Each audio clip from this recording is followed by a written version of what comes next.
Hola, ¿qué tal amigos? ¿Cómo están? Muy buenas noches. Yo soy Esdras Chabot y esto es Dinero y Poder. La baja del precio del petróleo y las presiones económicas que está generando la pandemia del coronavirus llegan en un mal momento para nuestro país. A esto hay que sumarle cierre de empresas, desempleo y una recesión en puerta. La combinación de estos factores, sumado al mal manejo de la política económica, presentan un futuro difícil en el corto plazo. Se advierte que la suspensión de actividades golpeará a la cadena productiva y a las cadenas de suministro. Luis Miguel Macario, ¿cómo están? Buenas noches. Buenas noches. Buenas noches a todos, buenas todavía. Bueno, pues aquí estamos, vamos a entrarle directamente al tema económico. Manejo de política económica, por supuesto en un momento en donde las variables son totalmente negativas. ¿Qué es lo que puede hacer el gobierno? ¿Qué es lo que no puede hacer? Un modelo de recesión que estará manejado fundamentalmente a partir de lo que podamos decir la velocidad en que esto transcurra, qué va a pasar, una recesión que esperemos sea rápida y se pueda recuperar, o que sea demasiado profunda y que nos lleve mucho tiempo superar. En otras épocas o en otros modelos, pues lo que había que hacer era poner al Estado a gastar para tratar de alguna forma de echar a andar las economías. Hoy, pues quizá lo pueden hacer allá en los Estados Unidos, al rato platicamos de eso, países como México, como Brasil, como países más pequeños en su economía, endeudados enormemente, tienen un problema real en términos de hasta dónde y cómo echar a andar, cómo mover esta economía y qué medidas de política económica lanzar, Luis Miguel. Creo que tenemos literalmente dos pantallas que observar. Uno es lo que están haciendo otros países y otro es lo que es nuestra experiencia en otros momentos. Hay mucho que aprender de lo que están haciendo otros países. Yo diría, la gran lección es que hay que actuar rápido en lo micro. Creo que una lección que dejó el 2009 es si solo te enfocas en rescatar a las famosas too big to fail y no aplicas simultáneamente una política social, tienes el caldo cultivo para algo terrible. De nuestra experiencia, y me refiero a 94 y periodos anteriores, es en México abrir la llave del gasto, entregar apoyos sin reglas claras es la receta para el desastre. En ese sentido, yo diría, son tiempos para la heterodoxia, vamos a tener que ver cosas que no hemos visto. Le tengo miedo, cuando digo heterodoxia, que nos pongamos demasiado creativos, en particular en un contexto donde nuestra experiencia con cosas como déficit fiscal, programas masivos de apoyo sin balances, sin rendición de cuentas muy claros, son terribles. En cualquier caso, algo tendremos que hacer. La emergencia sanitaria ya se volvió una emergencia económica y no pasará mucho tiempo en que tengamos una dimensión social de esto. Sí, a mí me parece que es importante recordar que el problema que tenemos es muy especial, no se parece a otras crisis económicas, porque el origen de esta dificultad es que la gente no puede salir y por lo tanto no puede consumir como lo hacía. Y esta caída en el consumo es el que está complicando todas las economías. Tu primer problema es las personas que vendían directamente a personas en la calle, personas del turismo, de los restaurantes, los informales, los peluqueros, van a tener dificultades y hay que ver cómo le hacemos para que esa dificultad sea lo menor posible. En países en los cuales el mercado laboral está ordenado, esto es relativamente sencillo, porque los gobiernos pueden ubicar a las personas y entregarles dinero y que aguanten un mes o 2 meses en lo que se recupera la actividad. Nosotros no tenemos eso y esto complica. Yo sí creo que vamos a necesitar un incremento significativo en gasto público. Me entiendo la preocupación de Luis Miguel de que en otras ocasiones esto nos ha llevado a problemas muy serios, pero no encuentro que otra salida habría en el corto plazo. Lo platicaremos con detalle más adelante, pero Alemania va a aventar 20% del PIB de la nada a la economía. Y Estados Unidos acaba de anunciar un programa que es 12% del PIB. Nosotros no podemos llegar a esos niveles, pero sí podríamos meter 3 o 4 puntos del PIB, que obligadamente serían endeudamiento. Yo no encuentro otra salida. Seguir ahorita de austeros y vamos a bajarnos 8% el sueldo los funcionarios, no te alcanza. eso con todo respeto son tonterías, no tiene ningún sentido. sí necesitamos meter, pero yo coincidiría con Luis Miguel en que el programa que se haga, que tenga herramientas para controlar, porque si no, se nos van a hacer... A ver, esto nos lleva necesariamente a tratar de entender que si en Estados Unidos hay un seguro de desempleo y a través de eso puedes de alguna forma compensar o tienes mecanismos muy claros para trasladar, digamos, recursos del Estado hacia la población. Y hay programas de exención fiscal, etcétera, etcétera. En el caso mexicano tenemos dos grandes bloques, digamos. Uno que sería la economía formal, que es la que está demandando posposición, no exención, no que no paguen impuestos, sino poderlos pagar después y con lo que no se pague poder resistir unos cuantos meses. Creo que esa es la propuesta que se sigue planteando.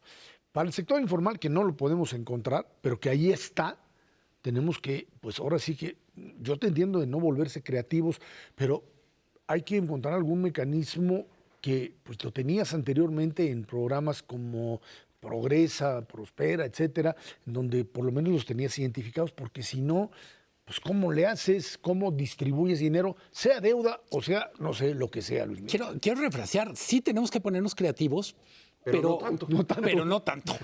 Hay un tema fundamental de Europa tiene estado de bienestar y Estados Unidos tiene un mercado que funciona. México no tiene ni lo uno ni lo otro. Por tanto, tenemos retos específicos.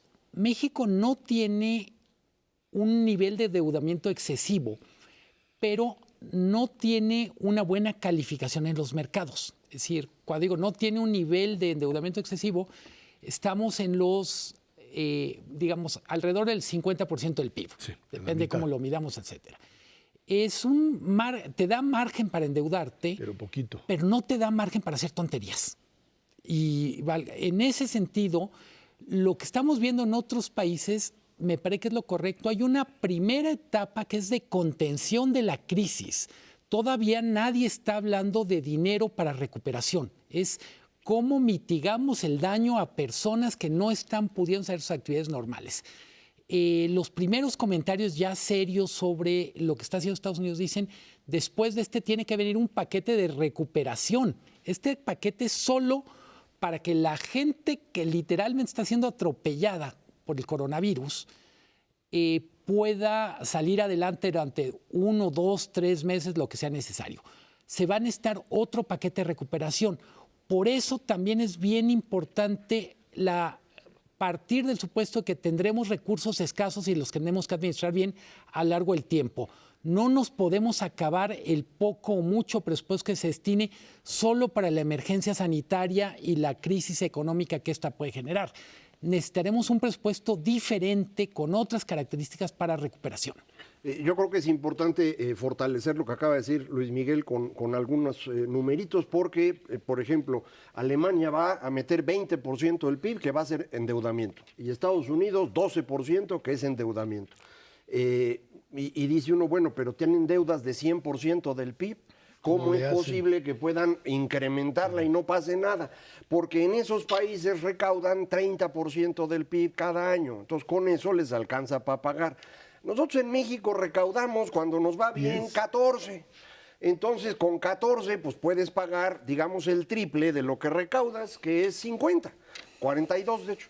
Y eso es más o menos donde andamos. Por eso no podemos mover mucho la deuda. No es porque las calificadoras nos odien o porque sean neoliberales y porque no quieren un modelo alterno. No, es que no hay para dónde porque no recaudamos mucho. Lo hemos platicado aquí muchas veces. Debíamos haber hecho una reforma fiscal, sobre todo con un gobierno que tenía toda la legitimidad del mundo. No lo hizo, ya no se va a hacer, ya no hay para dónde.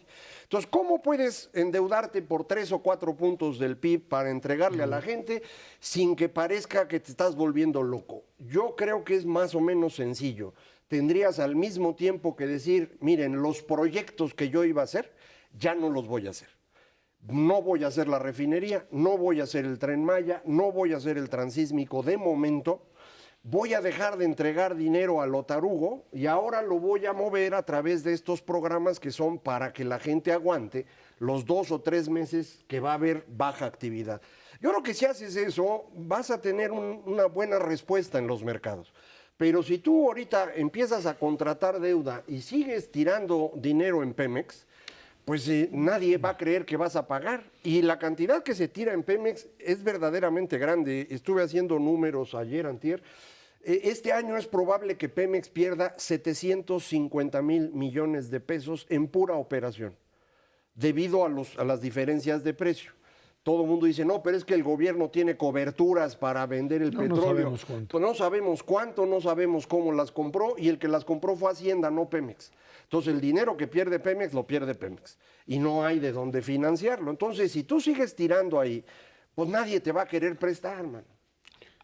Para mí hay una cosa muy importante, se ha impuesto en parte porque es cierto que el grupo más vulnerable es la población de menores ingresos, etcétera. Lo que me parece que es muy relevante es no perder de vista que hay muchos grupos vulnerables, además de las personas en los deciles más bajos del ingreso. Podemos decir, hay una clase media muy vulnerable, hay grandes empresas que son vulnerables. Entonces, cuando escuchamos la primera aproximación al tema del gobierno es la prioridad es proteger a los más débiles, no hay manera de no estar de acuerdo. Primero los pobres. Pero tenemos que tener programas para otros grupos que también son extremadamente vulnerables y que no entran normalmente en la categoría de beneficiarios de apoyos sociales. Me parece que hay un enorme riesgo para las clases medias, enorme. Yo estaría de acuerdo contigo bajo el principio, además, de que si a esos pequeños o medianos establecimientos que pagan impuestos finalmente, no consigues darles pues un diferimiento en el pago de los mismos o algún tipo de incentivo, lo que te va a pasar es que van a cerrar, que te van a aumentar, no van a aguantar más de un par de semanas si es que es, digamos, muy resistente o tiene algo de ahorro, y después te van a desaparecer y esa clase media se te va a pulverizar y se va a convertir finalmente en un modelo de informalidad más, o sea, de aglutinarse más en el sector informal, como sucedió en los años 80. De hecho, en 2009 también. Durante la crisis de 2009, quien resiente el golpe no son los deciles más bajos, porque en ese entonces Progresa, Oportunidades, Prospera, funcionaba lo suficiente para los 3 deciles más bajos, y además siguieron llegando remesas y con eso la libraron ellos. Del decil 4 en adelante, incluyendo hasta el más rico, todos perdieron con la crisis de 2009. El momento de empobrecimiento en esos años ocurrió 2 años antes, perdón por la redundancia, cuando subió el precio del maíz y la tortilla. Los amigos del auditorio lo deben recordar, y para eso se hizo un programa especial y se logró más o menos aminorar el golpe, y luego vino la crisis de 2009 que agarró del decil 4 en adelante, es decir, al 60%, 70% menos pobre de México. Ahora corremos ese mismo riesgo. Piensen, por ejemplo, en un señor que tiene una peluquería y paga renta por el local y tiene 3 personas trabajando. Pues no va a poder pagar renta, no le va a poder pagar a sus trabajadores, y además le dijo la señora que está en el SAT que tiene que pagar los impuestos este mes, haga como haga. Y además no sirve el portal del SAT, es una porquería, cada vez está peor. No, yo no he podido pagar mis impuestos de este mes. Te va a caer Hacienda. ¿Qué decías? Que me dejen pagar. Y del otro lado, insisto, creo que tenemos que tener en cuenta nuestras experiencias previas de rescate a ingenios, rescate a aerolíneas, para no hacer lo mismo, no hacerlo mal. Pero se va a necesitar un programa de rescate a grandes empresas. Todos los países están preparando rescates, por ejemplo, a aerolíneas, que a su vez son un insumo fundamental para los destinos turísticos. ¿Cómo hacerlo para que eso no termine siendo un capitalismo de cuates? ¿Cómo hacerlo para que no sea un mecanismo de transferencia de recursos públicos a los ricos? Es el reto del sector público. Una manera de decirlo es cómo hacerlo evitando hacer lo que ya hicimos. en otras crisis, pero sí vamos a necesitar un rescate de grandes empresas. Sí, no vaya a ser que acaben rescatando a magnates de la televisión, por poner un ejemplo, en lugar de rescatar a las empresas que sí requieren en este momento apoyo, nada más porque aquellos son más amigos que los otros. Porque esto es una cosa que nos ha ocurrido en México muchas veces, no es que ahorita ocurriese, ha ocurrido muchas veces, no vaya a ser que nos vuelva a pasar. Ahora, en medio de todo esto, lo que sí es claro es que el tema de las remesas será fundamental, porque es un envío de recursos básico para muchos mexicanos, y si del otro lado de la frontera estamos paralizados y nuestros conciudadanos están ahí metidos en una situación de parálisis y no les alcanza y son parte de ese desempleo, la vamos a tener que pagar y pagar muy 1.7 millones de hogares tiene como principal fuente de ingresos en México las remesas. 1.7 millones, nomás nada más. para... Imagínate parados todo eso. Vámonos a una pausa y de regreso platicamos con usted la economía norteamericana precisamente paralizada totalmente. Esto es Dinero y Poder.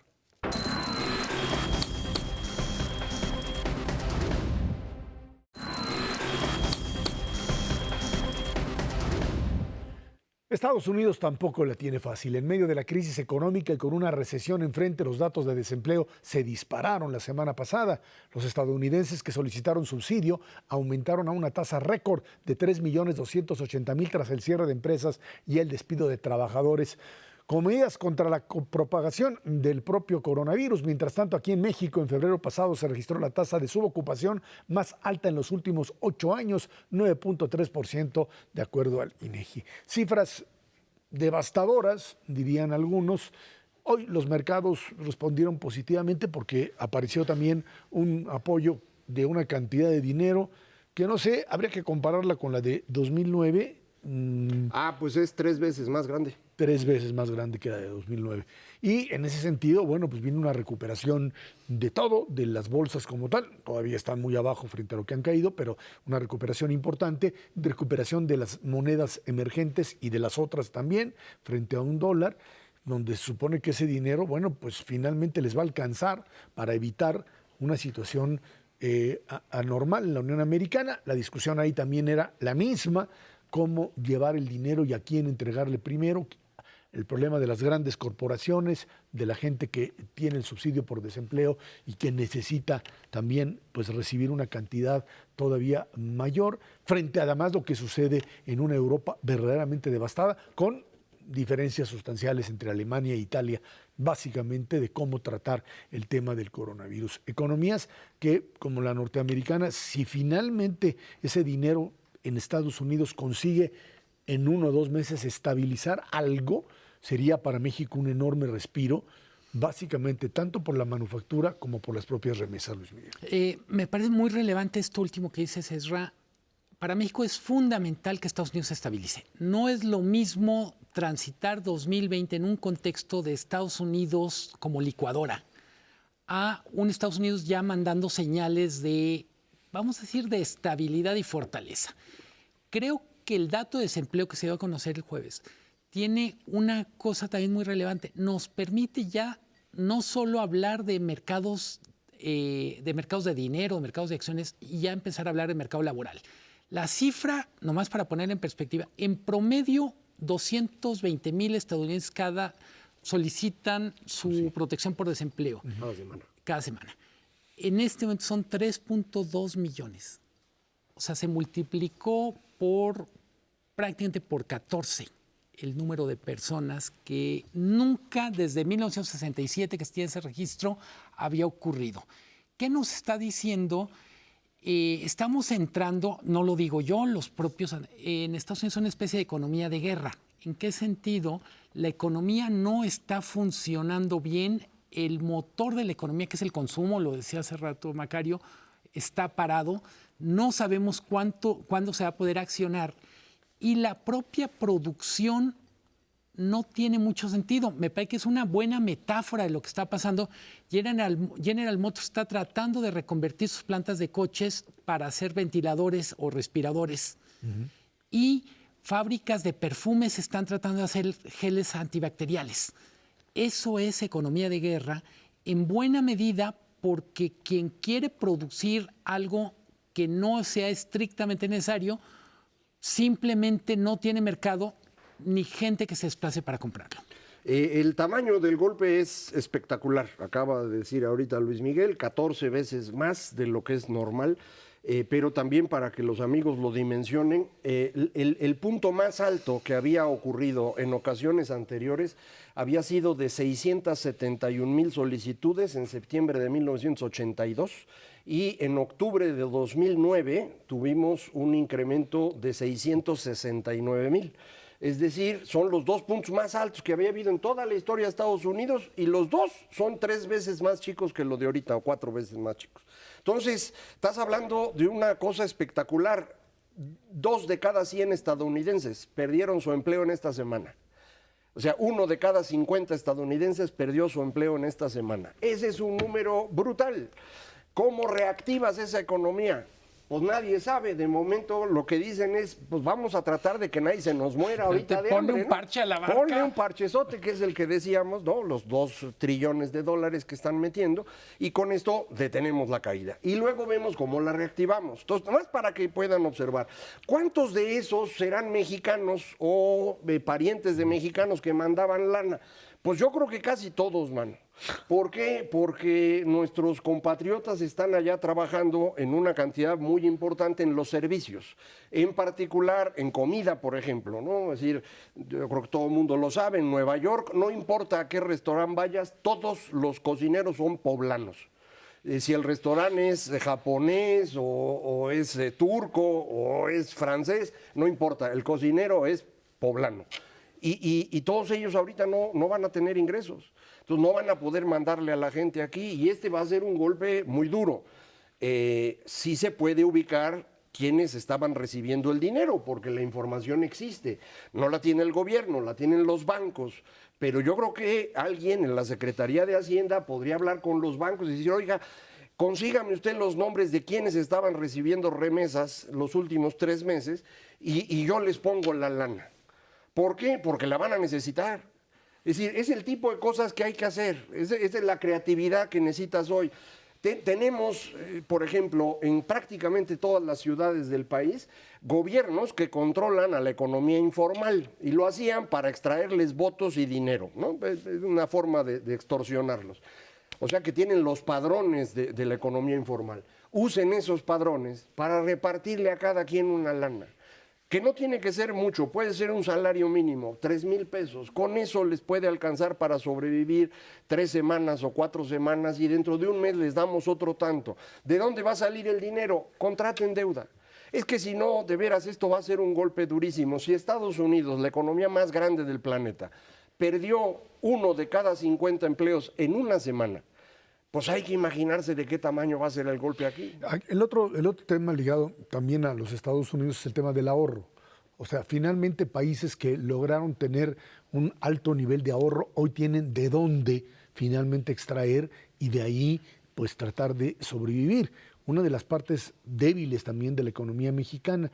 En Estados Unidos decían, pues una parte fundamental del ahorro se va a terminar gastando en este momento. Vamos a ver luego cómo esto termina afectando a la inversión posteriormente, pero este es un elemento fundamental, decía uno de los financieros de JP Morgan, de la posibilidad real de utilizar el ahorro de los Estados Unidos, de los estadounidenses, el tema de pensiones, el tema de fondos como tales, para poder liberar todavía una mayor cantidad de recursos. Esto desde el punto de vista, digamos, de lo que implica la posibilidad de moverse. En México tienes otra problemática, está el tema de Afores, que pues es bastante delicado para moverlo. Y en la Unión Americana, el otro elemento que me parece fundamental es entender que hay una enorme presión de grandes corporaciones para reabrir el mercado. El señor Trump dice, para el domingo de Pascua... Para abril o para mayo, como la canción. Pues no, él dijo que el domingo de Pascua se reabre la economía norteamericana. El pobre doctor que está al lado de él, Fauci, nada más pela los ojos así y dice, pues no, está imposible. Él dice que todo esto es una conspiración en contra de él por el tema electoral, que bueno, obviamente no. Ha ido recuperando incluso popularidad Trump en momentos de crisis.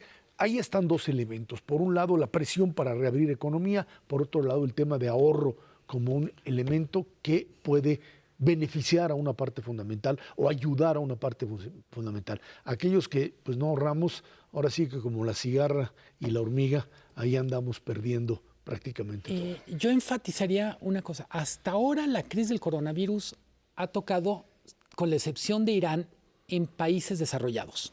Tienen más recursos, tienen ahorros, tienen acceso a mercados, tienen mercados que funcionan, mercados financieros. Viene en las próximas semanas la hora de países en vías de desarrollo enfrentando la crisis. Es bien importante enfatizar esto simplemente porque no vamos a poder hacer lo que hacen los otros países, pero sí dependemos de que lo que hacen otros países les salga bien. México tiene una ventanita de esperanza y es una buena parte del dinero que Estados Unidos está inyectando a su economía indirectamente llega a la economía mexicana. Lo decía Macario ahorita, es cuántos de los que pueden acceder a un programa de apoyos del gobierno de Estados Unidos son mexicanos o indirectamente trabajan o conviven con mexicanos. Me refiero, pueden ser patrones de mexicanos que a su vez pueden apoyar. Creo que en México hemos puesto mucha atención a las noticias de Italia y España y en realidad nuestro referente natural de la crisis del coronavirus va a ser Estados Unidos. Si Estados Unidos consigue flotar, probablemente podamos literalmente arrimar nuestro bote salvavidas al barco de Estados Unidos y empezar a salir. Creo que en cualquier caso el debate de si se reabre la economía en abril o no es un falso debate. En el contexto de Estados Unidos tiene mucho que ver con la campaña Electoral, ¿sí? Pero no hay manera, lo dicen los expertos en salud, y creo que en este caso, francamente, hay que callarnos y escuchar lo que dicen los expertos de salud. No hay... No escuchar a los políticos. No es el momento para abrir simplemente porque las cosas no dan. Todavía el ciclo de salud no termina. El mismo doctor Anthony Fauci eso le dijo al señor Trump, dice, usted no fija las fechas, las fija el bicho. Entonces, el bicho nos va a decir cuándo podemos y cuándo no podemos abrir. En principio, él quiere abrir en el domingo de Pascua y algo similar había dicho el presidente de México, pero eso no lo pueden determinar ellos, lo vamos a estar viendo conforme se dé. Tenemos una buena noticia en todo esto y es que en Italia el número de enfermos nuevos o contagiados nuevos empieza a bajar el 21 de marzo, ya lleva 4 días bajando. Esto parece confirmar un ciclo que hemos visto en China y lo vimos en Corea. Son 2 semanas de arranque, luego 2 semanas de locura donde entra la cuarentena y luego 4 semanas para que termine. Es decir, son 8 semanas todo el ciclo. Entonces esto permitiría pensar que probablemente a Estados Unidos le falten entre 4 y 5 semanas para terminar.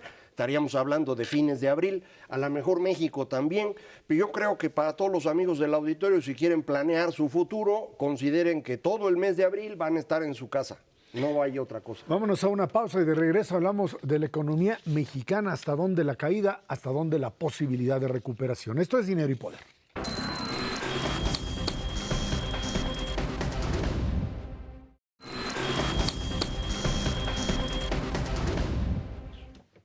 La mayoría de las empresas calificadoras e instituciones financieras estiman que la economía mexicana volverá a contraerse este 2020. La causa, los efectos por la pandemia del coronavirus. Aunque hay pocos organismos que todavía estiman hasta hoy que habrá un pequeño crecimiento positivo, no sé dónde lo encuentran, el resto dice lo contrario. Las estimaciones van desde un -2 hasta un -6%. El dato del día de hoy, además, dice que en enero ya hubo, antes de que empezara todo este desgraciado relajo, ya teníamos un crecimiento de -0.7 en enero en términos de crecimiento, en términos de lo que es esta medición, digamos, del PIB. Y bueno, pues obviamente la economía mexicana se paraliza. Creo que en todo caso estamos hablando de una caída que tiene que ver, es cierto, con una inversión productiva que venía cayendo y que ahora pues estamos metidos en un problema mucho más grave, que es el de cómo hacerle para llegar a un acuerdo que permita, una vez pasado el trance, abril, mayo, junio, volver a tener mayor inversión. en la medida en que se siga hablando de una confrontación con el sector privado, Constellation Brand, lo que sea, tú me dijiste, yo te dije, y esto no funciona así, y aquí hay proyectos diferentes, pues esto que anteriormente se manejaba como un pleito interno, que no lo veían, pues esto rebasa las fronteras del país y empieza ya a verse internacionalmente. Es cierto que a calificadoras lo que le importa es tu capacidad de pago y ahí no habría problema, pero te estás metiendo ya en una situación grave con respecto a la posibilidad real de garantizar con una menor captación de impuestos por la propia inactividad económica, por la caída brutal de precios del petróleo, en donde ahí sí, una vez pasada la emergencia, que me queda claro que las calificadoras pues van a tratar ahorita de quedarse calladitas porque no le quieren añadir un gramo más a la tormenta, pero después de esto o manda señales de que esto es diferente o pues tendremos que pagarla, Macario. Tendremos que pagarla, ni estés pensando en alternativas. Bueno, no Macario, existen. tú ¿Yo qué quieres que haga? A ver, como decías bien, en enero la economía mexicana se contrae 0.7% comparado con enero de 2019, es decir, sigue la caída. Sí. En febrero no tenemos los datos, aparecerán dentro de un mes, pero el dato que puede ser interesante es el número de asegurados en el IMSS, que es el empleo formal, y creció menos todavía que en enero. De manera pues que yo esperaría que febrero haya sido un mes también de contracción económica. Y eso es antes del bicho. El bicho empieza a pegarnos en este lado del mundo durante el mes de marzo. ¿Cómo nos golpea a los mexicanos? En principio con menores exportaciones, porque el comercio mundial se vino abajo. China tuvo una contracción cercana a 20% del PIB entre enero y febrero. Tenemos datos ahorita del comportamiento de, por ejemplo, la economía estadounidense tiene la peor caída en el indicador doblemente adelantado que hace la empresa PMI. Tiene una caída muy brusca durante marzo, del mismo tamaño que el peor momento de 2009, ya en marzo, todavía sin entrar a abril. Alemania estima una contracción de exportaciones del 20% durante marzo, y esto es muy importante porque Alemania es el motor de la Unión Europea en términos de comercio exterior, de forma pues que no tenemos a quién venderle en marzo. El consumo se habrá caído a partir del 15 de marzo en México. En consecuencia, ya marzo debe representar un mes de contracción. No sabemos cuánto va a ser en el transcurso del año. Las estimaciones que yo he visto rondan 4%. Eso es el tamaño de contracción que en general parece ser el consenso ahorita de las calificadoras, agencias, instituciones. Y esto implicaría que el segundo trimestre, es decir, abril, mayo, junio, estaríamos teniendo una contracción del orden del 10% del PIB. Es una contracción muy fuerte, similar a la que tuvimos en el segundo trimestre de 2009, que fue la gran crisis y la influenza. Para que los amigos del auditorio le pongan cifras a esto, porque aquí en México no todos estamos igual. Quienes viven en Cancún tienen una ocupación hotelera en este momento inferior al 10%, y lo mismo ocurre en Cabos, que eran los dos grandes núcleos de turistas extranjeros. No sé cuándo se acabe el bicho, pero dudo que regresen los turistas antes del verano. Entonces, pues en esos lugares la actividad económica se va literalmente a cero. Entonces, va a estar bien complicado para todos, ¿no? Dos cosas. Quiero subrayar una cosa que decía Macario. Es importante distinguir lo que va a provocar el bicho de lo que ya traíamos. Hay la tentación de querer explicar el mal momento económico solo con el coronavirus. Y creo que es muy, muy relevante decir, el coronavirus agrava problemas que ya teníamos. Del otro lado, y con todo respeto a mis amigos que hacen pronósticos, en este momento es querer medir el cráter antes de que caiga el meteorito. No hay manera de que un pronóstico sea creíble porque literalmente es una ecuación para la cual te faltan números. Podemos tomar como referencia 2009, que se juntó una emergencia sanitaria en México y una crisis financiera, y en ese año fue menos 5.9. pero todo mundo hace énfasis en las diferencias entre 2009 y 2020. Por tanto, creo que deberíamos de dejar de lado ahorita los números y entender mejor la parte cualitativa. Insisto, para mí la parte más relevante es la economía mexicana ya venía muy débil y se nos atraviesa el coronavirus. El problema con el coronavirus es que afecta a algunos de los sectores que mejor funcionaron en 2019. Turismo, remesas, industria automotriz y en términos generales todo lo que tiene que ver con servicios, en particular comercio. Es decir, es como si estuviera diseñada como para poner agujas de vudú en la economía mexicana. Exactamente los sectores más dañados por el coronavirus son los que mejor funcionaron en 2019. En ese contexto, parte de lo que creo que tenemos que concentrarnos es el remedio a los malestares que nos va a traer el coronavirus. No solo son políticas fiscales, políticas monetarias, inyección de dinero, es un cambio de narrativa. Necesitamos una narrativa en lo económico que, por un lado, empiece a cuestionar.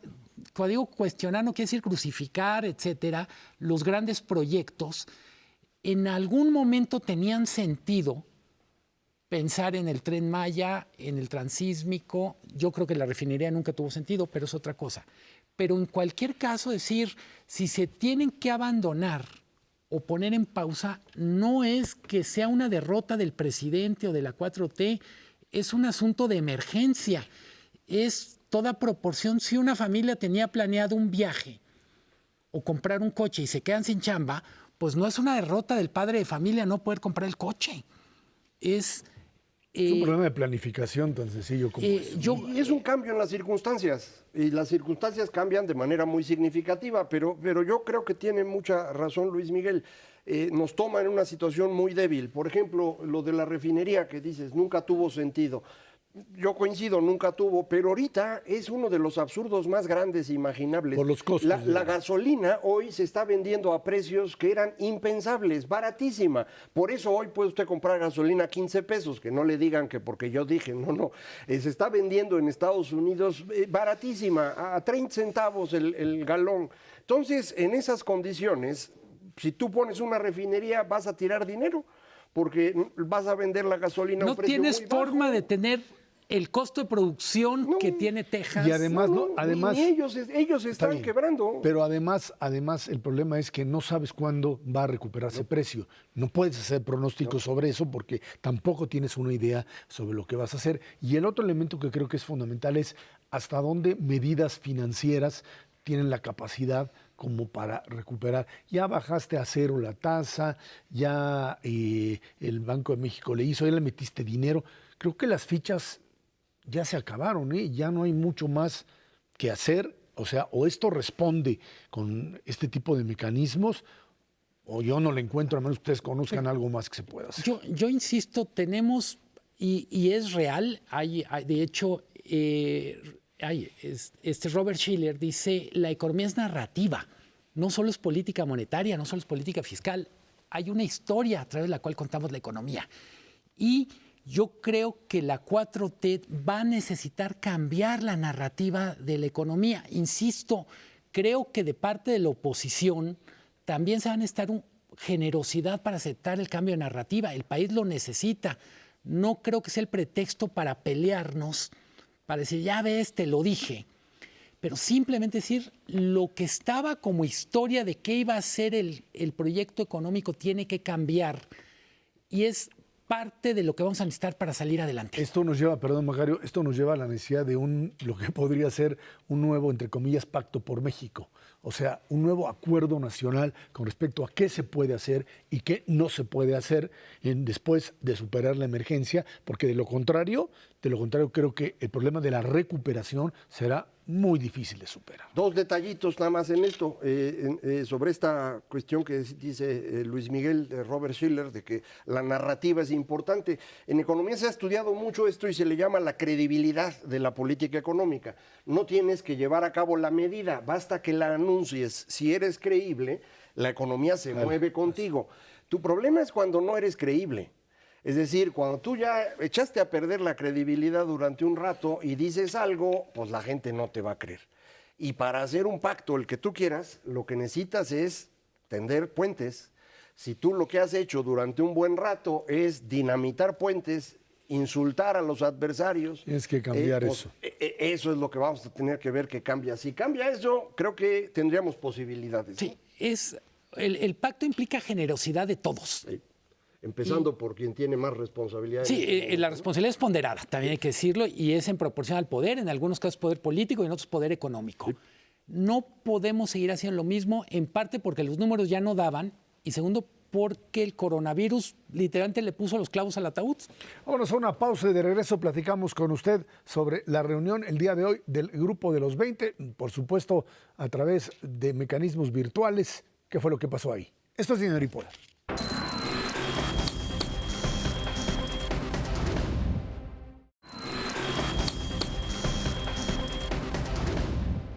Esta mañana se realizó una reunión virtual de los líderes del G20. En ella se comprometieron a formar un solo frente contra la pandemia del coronavirus y que la prioridad absoluta es abordar sus impactos sanitarios, sociales y económicos. Además, se comprometieron a restaurar la confianza, preservar la estabilidad financiera, revitalizar el crecimiento.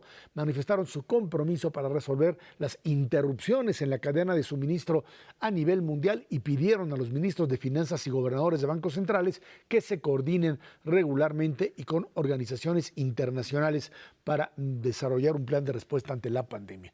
Bueno, obviamente esto fue el tema que tiene que ver pues con este fracaso, diría yo, del modelo de cerrazón de cada uno, la no coordinación desde el inicio de esto con China y el estar escondiendo datos y soltarlos después, y Trump diciendo aquí no pasa nada y lo controlan porque en Estados Unidos lo sabemos hacer, y luego brinca a Europa, y cuando en Europa, en la Unión Europea, pues supuestamente tienen mecanismos de coordinación, de repente cada quien ante la dispersión del virus, cada quien asume una posición diferente.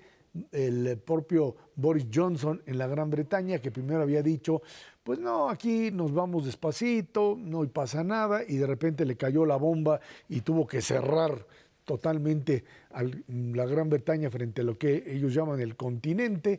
Y por otro lado, por supuesto, Francia y Alemania en problemas serios con los italianos porque pues les cerraron también la frontera y consideraron como si Italia fuese una parte externa a la propia Unión Europea.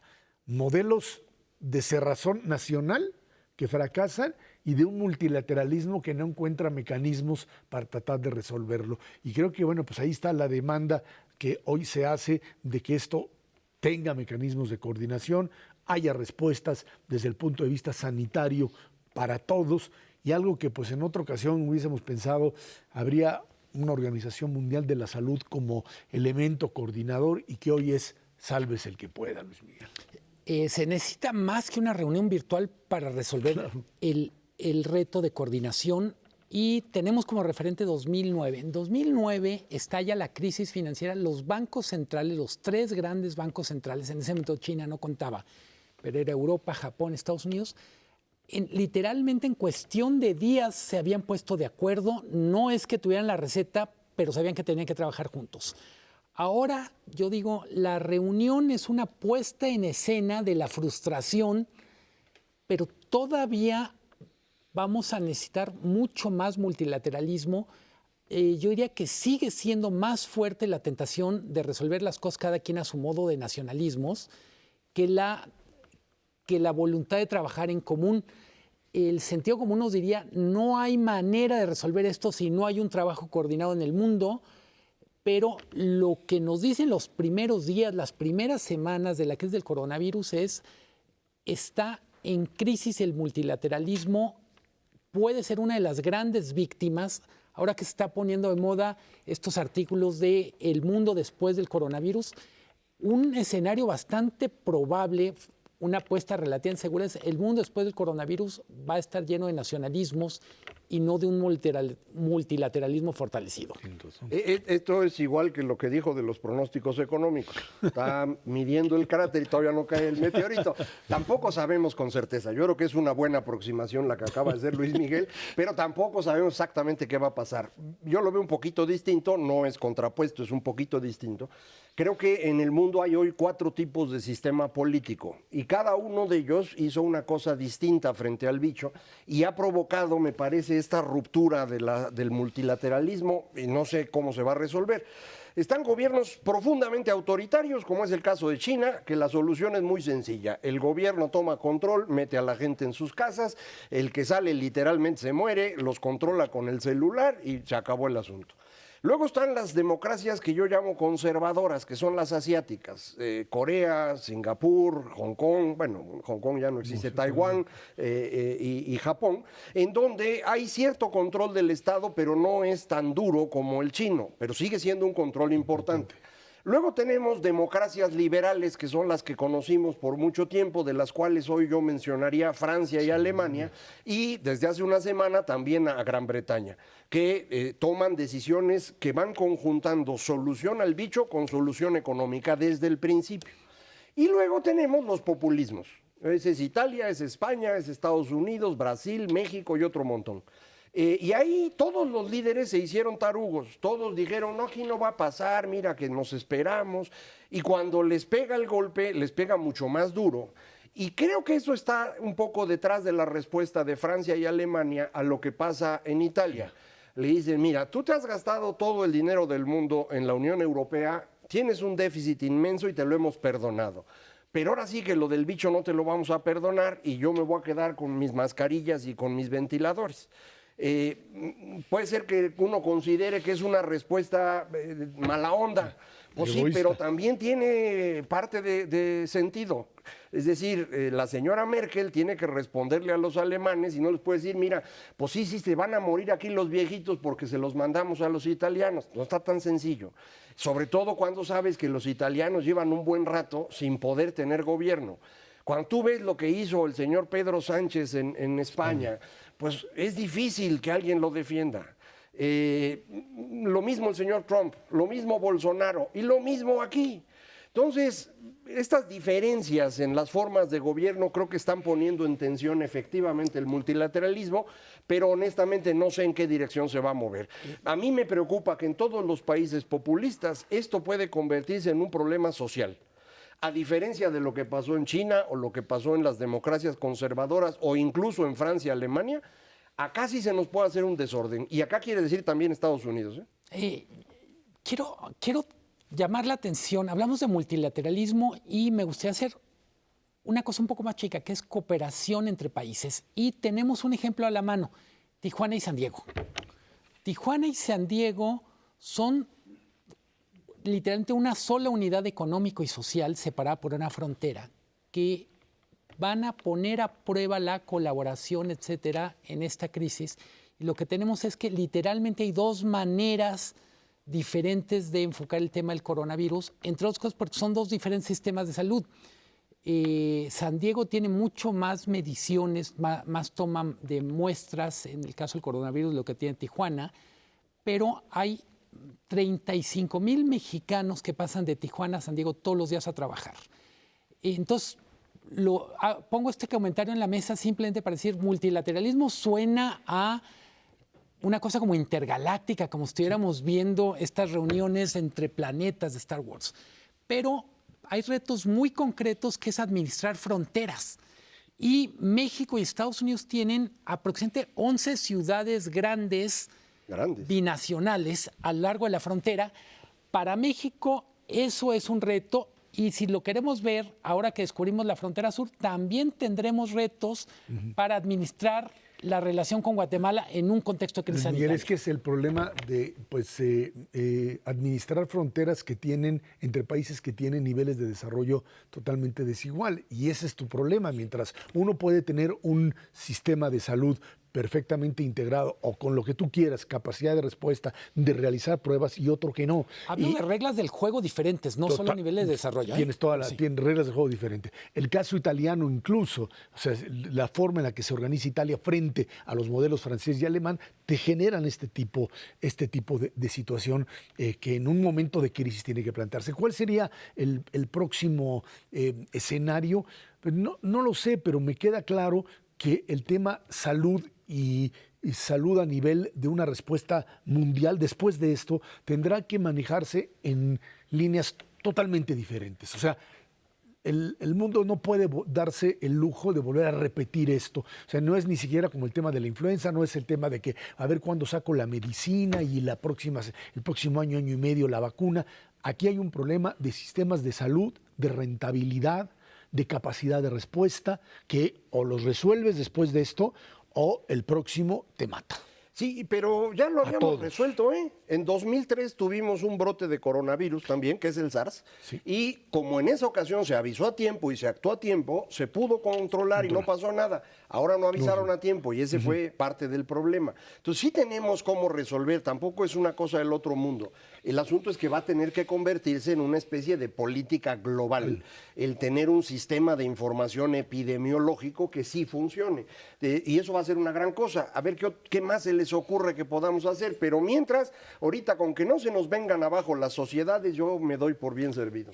El incentivo para crearlo está muy claro y va a ser tan costoso lo que pasó en 2020 que todo mundo va a querer hacer que esto no ocurra otra vez. Es un problema de rentabilidad, sin duda alguna. Luis Miguel González Macaros, que tiene muchas gracias. Gracias a usted que nos ve y nos escucha todos los jueves aquí en el 11 Dinero y Poder. Por nuestra parte, muchísimas gracias y muy buenas noches.